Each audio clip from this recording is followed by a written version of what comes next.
네, 여러분 안녕하십니까. 안정영입니다. 취신남 6번째 시간이네요.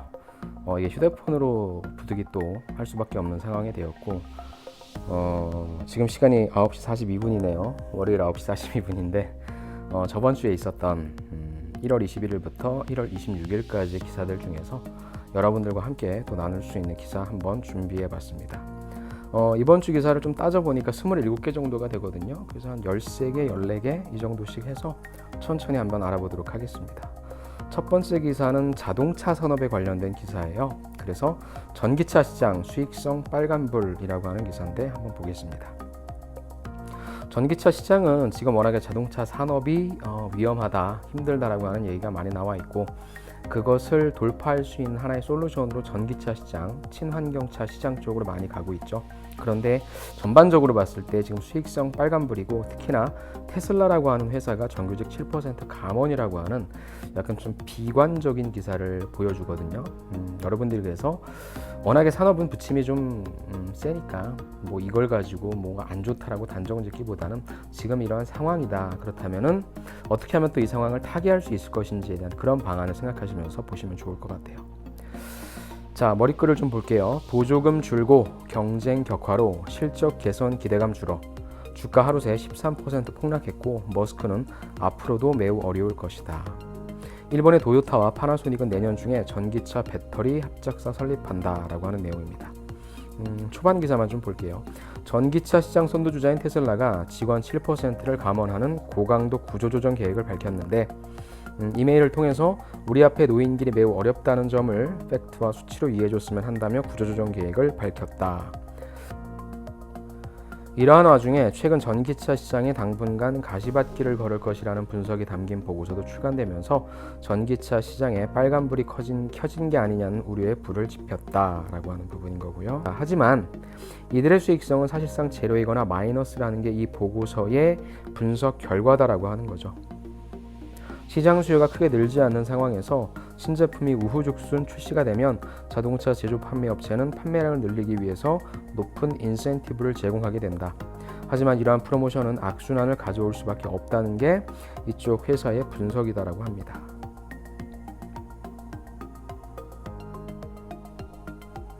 하지만 세계 정부의 움직임이 전기차 시대를 향해 가고 있기 때문에 장기 전망은 긍정적이다라고 얘기를 했네요. 그래서 전기차 시장이 지금 약간의 부침을 겪고 있다. 왜냐하면 약간 좀 불투명하니까. 그렇죠. 자율주행차는 그럼 어떻겠습니까? 자동차 산업을 준비하고 있는 입장, 특히나 현대자동차를 지원하시려고 하는 분들은 작금의 이러한 상황들을 좀 파악하시면 좋을 것 같습니다. 네, 두 번째로 갈게요. 휴대폰 산업이네요. 삼성과 LG전자 세 가지 신전략, 이런 건 특히나 IM이나 MC를 여러분들 적극적으로 가시려는 분은 없을 것 같은데, 아무튼 어떤 전략을 갖고 있는지 한번 살펴볼게요. 자, 삼성과 LG전자 세 가지 신전략, 폴더블, 5G, 중저가 폰 고급화, 이런 건 무조건 외워야죠, 여러분들. 특히나 IM 측 지원하시는 분들은 앞으로 올해 휴대폰이 어떤 식으로 나아가야 할지에 대해서 이러한 전략 방향이 크게 변하진 않을 겁니다. 이런 전략을 세워놓은 거에 대해서 과연 달성을 했는지, 달성하지 못했다라고 한다면 어떤 부분이 문제였는지, 그런 부분들을 점검하고 개선해 나가는 활동들을 하실 테니까요. 자, 작년 휴대전화 수출액 23%나 급감했다. 2018년도에 국내 휴대전화 수출은 중국 업체들의 시장 잠식 등으로 고전을 면치 못했다. 하지만 중국 업체들의 경쟁력 강화는 이미 예견됐던 바다. 그래서 2019년에 삼성전자를 중심으로 국내 스마트폰 제조사들이 무엇을 통해서, 혁신을 통해서 중국 업체들과 격차를 벌릴 수 있을지 주목된다. 삼성전자가 이제 갤럭시 S10이 나오는 거죠. 휴대전화 수출액이 점점점 떨어지고 있다라고 하는 부분인 거고요. 자, 요거 한번 볼게요. 삼성전자의 무기는 혁신을 주도하는 갤럭시 S 시리즈뿐만 아니라 중저가 폰 라인업도 카메라 등 기능을 크게 혁신한 다음 선택의 폭을 다양하게 내놓아 추격자들을 따돌린다는 계획이다. 이게 중요하죠. 작년부터 중저가 모델의 멀티 카메라 등 프리미엄 기능을 적극적으로 탑재해왔다. 이러한 기조가 올해에도 이어질 것이다 라고 했고요. LG전자 같은 경우에는 5G 원년을 맞아서 5G 스마트폰의 기능성과 안전성을 크게 강화한 제품을 내놓을 전망이다 라고 합니다. 다시 한번 타이틀로 갈게요. 삼성과 LG전자 세 가지 신전략입니다. 첫 번째, 아마 폴더블 폰이 올해 가장 센세이셔널해질 것 같고요. 그 다음에 5G 폰, 그 다음에 중저가 폰 자체를 약간 고급화하는 전략, 이 세 가지가 한국을 대표하는 휴대폰을 만드는 제조회사들의 사업 전략이다라고 보시면 좋을 것 같습니다. 세 번째, 중견기업 M&A 신제품 개발. 이건 뭐냐면 중견기업에 여러분들이 많이 지원을 하실 거예요. 그리고 실제 대기업보다도 중견기업 쪽을 가실 수 있는 확률도 더 여러분들께서 높고 많고요. 그렇다면은 이런 중견기업들은 어떠한 사업 전략을 갖고 있는지, 무엇을 먹고 살려고 하는지에 대한 관점을 한번 볼게요. 자, M&A 신제품 개발, 중견기업 2세가 뛴다. 그 내용보다는 앞에 있는 전략을 조금 더 중요시 여길게요. 한국 콜마, 웅진, 교원 등 신사업주도 조직 새바람, 한솔, 오텍, 깨끗한 나라, 주요 보직마타 경영 수업. 그래서 두 번째, 이 기사에서는 거의 2세가 뛴다라고 하는 내용이 좀 지배적이긴 한데 여러분들한테 말씀드리고 싶은 것은 이런 기업들을 중견 기업이라고 하고 각각의 기업들이 어떤 사업 전략을 펼치고 있는지 좀 파악하라는 차원에서 큰 범주 내에서는 M&A와 신제품을 개발하고 있다는 측면에서 파악하시면 좋을 것 같습니다. 네 번째, 공유 주방. 이제 공유 오피스를 넘어서 공유 주방이라고 하는 것도 하나의 큰 트렌드가 되고 있죠. 어떤 내용인지 한번 볼게요. 공유 주방, B급 상권에서도 통한다. 생산과 물류의 거점이 될 것. 전원일기의 영남이 김기용 심플 프로젝트 대표라고 하네요. 공유 주방 플랫폼 위쿡, 무엇인가 굉장히 많이 따라한 것 같죠. 위워크가 아니라 위쿡이네요. 위쿡은요, 식음료 특화 코워킹 시설 갖춰서 개인 또는 공동 주방 선택 가능해서 2억에서 3억 들어가는 외식 창업비 줄이고 셰프들도 임차료 부담 벗어나서 온라인 배달에도 최적화 강점을 갖고 있다. 롯데 엑셀러레이터에서 투자 유치. 즉 이게 가장 큰 거죠. 뭐예요? 결국에는 내가 어떤 주방을 꾸미려고 한다면 거기에 들어가는 투자비가 굉장히 많이 들어가는데 그러지 마라. 우리가 사무실 쓸 때 있어서 사무실 비용도 위워크에서 해결될 수 있는 것처럼 공유 오피스에서 해결될 수 있는 것처럼 무엇인가 어떤 특히나 HMR 시장 쪽이 커지고 있으니까 그런 거에 있어서 만들려고 하는데 어떤 시설이 부족하다면 여기 와서 해라. 온라인 배달을 하려고 하는 업체들을 적극적으로 공략하고 있는 거죠. 그래서 음식점을 여는데 이제는 유동인구가 중요하지 않아. 왜? 다 배달시켜 먹잖아. 공유주방이라고 하는 것은 B급 상권이라도 오히려 배달이 쉬운 물류 거점이 훨씬 더 유리하다라고 하는 것이죠. 그래서 온라인 상거래가 발달하면서 오프라인 상권의 마지막 보루라 여겼던 F&B 매장에도 변화의 바람이 불고 있다. 전통적인 형태의 F&B 매장이 줄어드는 대신에 공유 주방을 통해서 음식을 제조해요. 그 다음에 이거를 갖다 배달시키는 그런 소규모 물류의 허브로 라스트 마일 딜리버리 유통센터 역할을 같이 하게 될 것이라고 하는 그러한 내용입니다. 그래서 기업에 대해서 여러분들이 보신다기보다는 공유주방이라고 하는 것이 어떤 것인지 파악하시고요. 그것이 여러분들이 지원하시는 기업 쪽에서 특히나 F&B 쪽이다라고 하시는 분들은 어떤 식으로 응용하실 수 있을지, 그 다음에 물류 산업 쪽과 어떤 식으로 코어갈 수 있을지까지 같이 고민하신다면 훨씬 더 현실적인 전략을 내놓으실 수 있을 겁니다. 그런 차원에서 한번 보세요. 다음에 거시경제, 수출 충격 심상치 않다. 시에 들어 14% 뚝. 자, 첫 민관 합동 수출 전략 회의에서 지난달 1.2%, 지난달 마이너스 1.2%보다 훨씬 악화됐다. 표에서 보시듯이 마이너스 14.6%네요. 두 달 연속 수출 감소는 확실한 거고 반도체, 대한민국을 먹여 살렸던 반도체가 무려 28%나 급감했다는 거죠. 그 내용만 좀 볼게요. 자, 반도체, 중국이라는 우리나라 수출의 두 축이 무너져 내리면서 새해 벽두부터 나타나는 수출 쇼크가 국내 경제를 강타하고 있다. 두 번째 단락. 이번 수출 최대 주범은 전체 수출 중 25%를 차지하는 반도체의 추락이다. 반도체 수출은 지난해 같은 기간보다 무려 28.8% 줄었다. 선박도 40.5%, 승용차도 29%, 무선기기는 8.1%. 이건 다행히 상승했지만 역부족이다라는 거죠. 자, 반도체 수출이 감소했지만 조업 일수가 줄었고 지난해 같은 기간 대규모 해양 생산 설비 등을 수출한 기저효과의 영향이다라고 설명을 하긴 했는데 일단 수출은 감소를 했고요. 다음에 미국과 중국의 무역 전쟁도 악재다. 또한 올해 중국 경제가 안 좋을 거다라고 하는 비관적 전망들이 많이 나오고 있죠. 마지막 전략입니다. 마지막 내용일게요.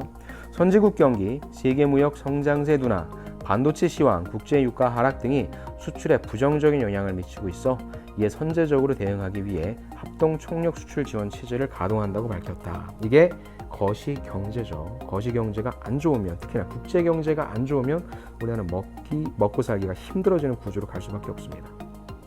그런 내용이고요. 여섯 번째가 또 가전이네요. 삼성과 LG 8K TV 시장 키우자 연합모색. 아무래도 CES가 끝난 지 얼마 안 된 단계라 CES 관련된 내용들이 계속 좀 나오는 것 같습니다. 자, CES에서 구성된 8K 협의체, 삼성 이어서 LG도 참여 검토한다. 콘텐츠 생태계 확대 목표다. 자, 표에서 보시죠.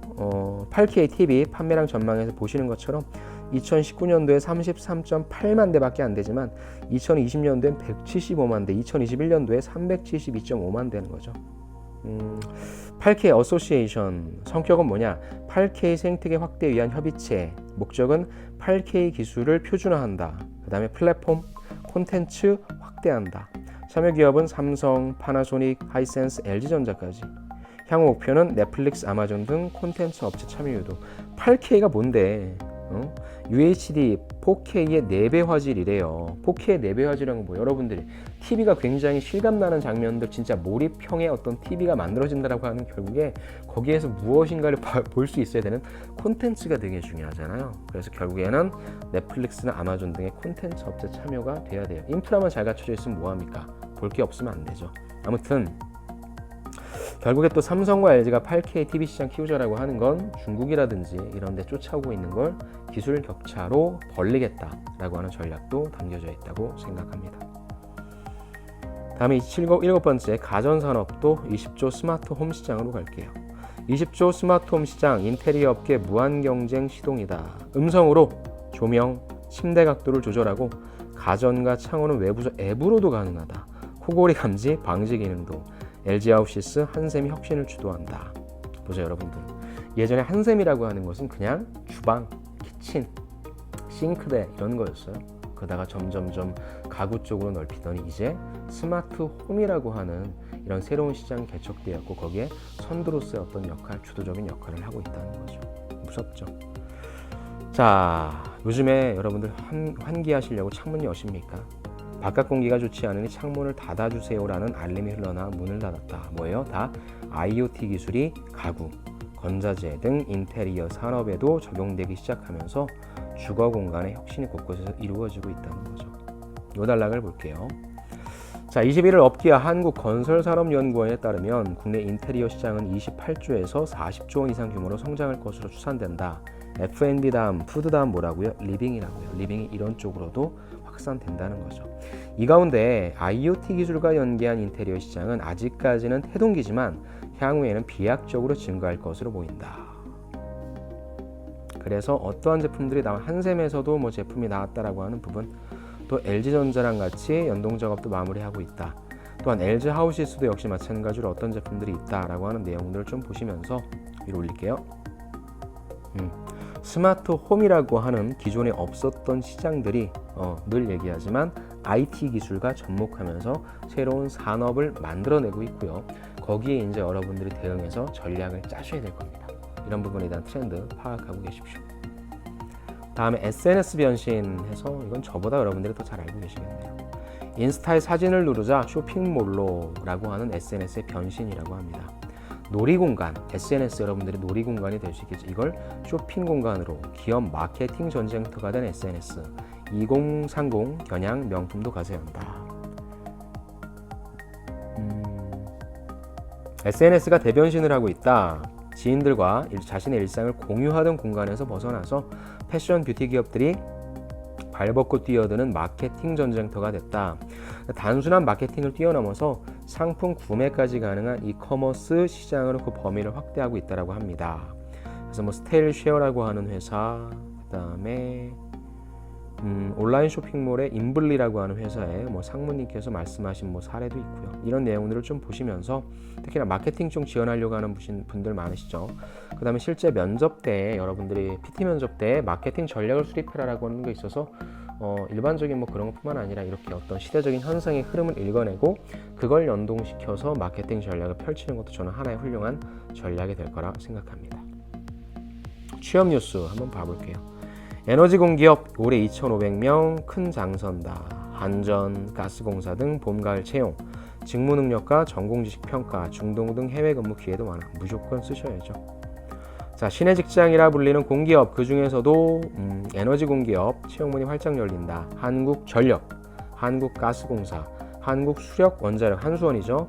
2,500명 채용을 계획하고 있다. 와, 한국전력 올해 1,547명을 채용할 예정이라고 합니다. 가스공사는 196명, 한수원도 420명.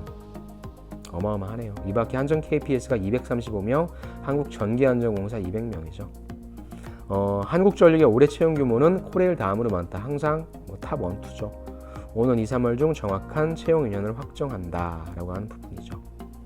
에너지 공기업은 안전성, 그다음에 높은 연봉, 워라밸도 좋고요. 그다음 무엇보다도 인문 상경 둘 다 많이 뽑기 때문에 여러분들 좀 많이 지원하시면 좋을 것 같고, 어찌됐건 필기 전형 여기 나와 있죠. 필기 전형에 가장 많은 신경을 좀 쓰셔야 됩니다. 여기서 아까 제가 말씀드린 대로 이 표를 보시면 한전, 그다음에 한수원, 가스공사, KPS, 한국전기안전공사, 사무, 기술, 사무, 기술 다 뽑습니다. 그래서 꼭 여러분들 지원하세요. 그래서 관련된 채용 뉴스 기사니까, 공기업은 채용 시기가 일반 사기업과는 달리 매년 이루어지고 있다고 보면 되니까 공기업 채용에 관심 있으신 분들은 계속적으로 서칭하셔서 찾아보시기 바랍니다. 유통산업 1층의 변신, 이제 여러분들 무슨 말씀인지 아실 거예요. 자, 화장품 대신에 키즈카페 1층의 변신 눈에 띄네. 뭐예요? 유통과 고객 친화형의 공간 마케팅을 펼치고 있다. 자, 위에 있는 사진은 뭐냐면 LF가 지난해 11월 서울 강남구 신사동에 문을 연 라이프스타일 매장 라움 이스트 안의 놀이문화 공간이라고 합니다. 부키부키. LF는 부키부키 옆에 카페를 만드는 등 소비자를 배려하는 공간 마케팅을 추구하고 있다. 판매 시설에 하나라도 더 팔려고 하는 시설들이 예전에 많았다면 지금은 어떻게든지 고객을 붙잡아둘 수 있는 고객들이 와서 즐길 수 있는 그런 공간 마케팅 시설들을 많이 늘어놓고 있다. 특히나 백화점과 대형 마트에서도. 근데 이게 어때요? 일반 소매점까지, 특히 의료 쪽이 안 좋잖아요. 그러니까 와서 즐길 수 있는 거리를 만들어 놓고 있다라는 관점으로 보시면 좋아요. 그래서 LF, 백화점 업계 또 나오죠. 백화점 업계, 롯데백화점, 또 신세계백화점, 삼성물산 패션 부분, 식품 매장까지 다 나오고 있죠. 그래서 화장품 대신 키즈카페인데 그 관점으로만 보지 마시고요. 유통 매장에 있어서, 오프라인 매장에 있어서 살아남기 위해 사람들을 끌어당기는 공간들을 많이 만들고 있다는 관점으로 보시면 좋을 것 같습니다. 11번째 뉴스도 취업 뉴스네요. 자, 늘어난 합동채용, 선택과 집중이 중요하다. 저 근데 개인적으로 합동채용을 찬성하는 쪽은 아니에요. 그래서 여기 표를 보시면 이게 동아일보거든요. 여러분들이 표를 스크랩하셔도 좋을 것 같아요. 그러니까 공기업, 여러분들이 좋아하시는 공기업들을 카테고리별로 좀 나눴어요. 사회간접자본, SOC 쪽 나눴고, 그 다음에 아까 봤던 에너지 쪽, 그 다음에 보건복지 쪽, 금융 쪽이죠. 여러분들이 가장 좋아하시는 것들인데, 결국에는 이런 것들이 합동채용을 좀 하려고 한다는 거잖아요. 그래서 이 내용은 그냥 여러분들이 어떤 식으로 좀 하려고 하는데, 전 이거예요, 이슈가. 올해 공공기관 채용에서 가장 큰 변수는 기관들의 합동채용이다. 지난해 여러 공공기관의 필기시험이 하루에 몰리기도 했다. 그럼 여러분들이 골라야 되잖아. 근데 저는 왜 이렇게 하는지 모르겠어요. 여러분들 입장에서는 그래도 매일매일 시험을 볼 수 있는 게 좋을 텐데, 그게 사실 회사 입장에서 약간 좀 손해긴 하죠. 또 뽑아놨는데 면접을 보러 오지 않는다면. 그래서 진짜 보러 올 사람은 보러 와라라고 한다는 차원에서 있으면 좋긴 할 텐데, 저는 여러분들한테 있어서는 참 불리한 것 같아서, 그래서 진짜 여러분들이 만약에 동시다발적으로 시험을 보는 그런 날이 잡혀버렸다라고 한다면 그러니까 눈치 싸움이 아니라 저는 오히려 여러분들이 가장 가고 싶어하는 것을 선택한다. 그래서 여기 나와 있잖아요. 상대적으로 선호도가 낮은 공공기관은 오히려 합격 가능성이 높아지기 때문이다. 전 이런 거는 좀 아닌 것 같아요. 여러분 이러면 또 나올 가능성은 높아서요. 저는 오히려 여러분들이 기업을 선택하셨다고 한다면 가장 가고 싶어하는 곳을 가시는 게 좋을 것 같습니다. 아무튼 좀 안타까워요. 왜 이렇게 하는 건지. 다 가급적이면 시험을 볼 수 있게 만들어주는 게 좋을 텐데. 자, 면접 이슈입니다. 한국의 노사협력 세계 꼴찌 수준 퇴보. 참 노사 많이 나오죠. 이런 것들을 여러분들이 노조에 대해 어떻게 생각하냐라고 얘기했을 때 이런 자료 제시하면서 무엇보다 한국은 올바로 된 아니면 긍정적인 그다음에 바람직한 노사 문화를 그런 관계를 구축하는 건 중요하다 생각합니다 라고 해서 이런 내용 얘기해주면 여러분들 노사 문제에 대해서 이런 얘기 해주는 사람 없을 거예요. 다보스 포럼에서 세계 인적자원 경쟁력 지수 발표했는데 우리나라가 125개국 중에 120위 했답니다. 그래서 적대적 노사문화가 경제 발목이라고 하는데 결국에 노사문화가 여기 나와 있는 것처럼 적대적 노사문화로 가면 안 되겠죠. 그런 방향을 지향해야 됩니다. 우리나라가 다보스 포럼에서 세계 인적자원 경쟁력 지수를 발표했는데 무려 122권, 즉 최하위권에 속할 만큼 적대적 노사문화라고 하는 것이 우리나라 노사 문제에서 가장 큰 문제라 생각합니다. 그래서 적대적 관계가 아니라 서로가 협력하고 화합해서 회사의 목표를 이룰 수 있는 열린 마음으로 한 발짝 물러나서 양보하는 자세에서 나아가는 전략이 필요하다 생각합니다. 라고 얘기해 줄 수 있으면 돼요. 그런 차원에서 한번 보십시오. 13번째 에너지 산업입니다. 미래형 스마트 주요소 이게 투합. 미래형 스마트 주요소 GS칼텍스와 LG전자가 이게 투합했대요. 플랫폼 산업은 뭐가 가장 매력적이라고요? 전국적으로 깔려 있고요. 지금은 거기에서 단순히 주유소밖에 안 되는데 이게 어떤 산업으로 발전할지 모른다고 하는 거잖아요. 그래서 이번에 제3인터넷은행 그거 할 때 BGF도 참여했다고 하지 않습니까? 왜? 전국에 다 깔려 있잖아요. 그게 여러분들 그 안에서 금융 서비스를 제공할 수 있는 플랫폼의 기능을 한다면 어마어마한 영향력을 미칠 수 있겠죠. 물론 그냥 한번 참여해 본 거다. 큰 목적은 없다라고 얘기는 하고 있지만 플랫폼 산업은 그래서 굉장히 큰 경쟁력을 갖고 있어요. 자, 미래형 주유소 뭐냐? 에너지와 모빌리티 스테이션 MOU를 맺었다고 합니다. 이제 기름 넣는 곳이 뿐만 아니라 전기차를 충전하는 곳, 카시어링 서비스를 할 수 있는 그러한 플랫폼도 되고 AI 등 혁신 기술 활용도 기대한다. 올해 하반기에 첫 구축한다. 이것만 볼게요. GS칼텍스, LG전자 뭐 같은 범 LG 계열이었으니까 기존 주유소 개념에서 한 단계 진화한 에너지 모빌리티 융복합 스테이션, 그러니까 말들이 계속적으로 만들어질 거예요. 차가 아니잖아, 모빌리티잖아. GS칼텍스 주유소를 이용하는 고객들은 휘발유, 경유 이것뿐만 아니라 세차 이런 것뿐만 아니라 전기차 관련 충전, 경정비, 카시어링 서비스도 이용할 수 있게 된다라고 하는 겁니다. 계속적으로 진화할 거고 SK는 가만히 있겠어요? SK가 훨씬 더 많잖아요. 그렇죠? 그래서 미래형 스마트 주유소, 그러니까 지금은 주유소라고 되어 있겠지만 이 이름도 이제 바뀌겠죠. 그래서 에너지 모빌리티 스테이션이라고 하는 이런 개념으로 조금 더 구체화된 개념 이름이 나올 텐데 여러분들이 이런 내용으로 좀 파악하시면서 플랫폼 산업이라고 하는 것이 얼마나 경쟁력이 있는 것이구나. 그다음에 전국적으로 지금 막 깔려 있는 이런 플랫폼들이 향후 어떤 식으로 또 무엇과 융합해서 다른 모습을 만들어낼 수 있겠구나. 이런 전략 하실 수 있으면 최고입니다. 그럼 첫 번째 시간에는 13번째까지 하고요. 다음 시간에 14번부터 27번째까지 기사 한번 살펴보도록 하겠습니다.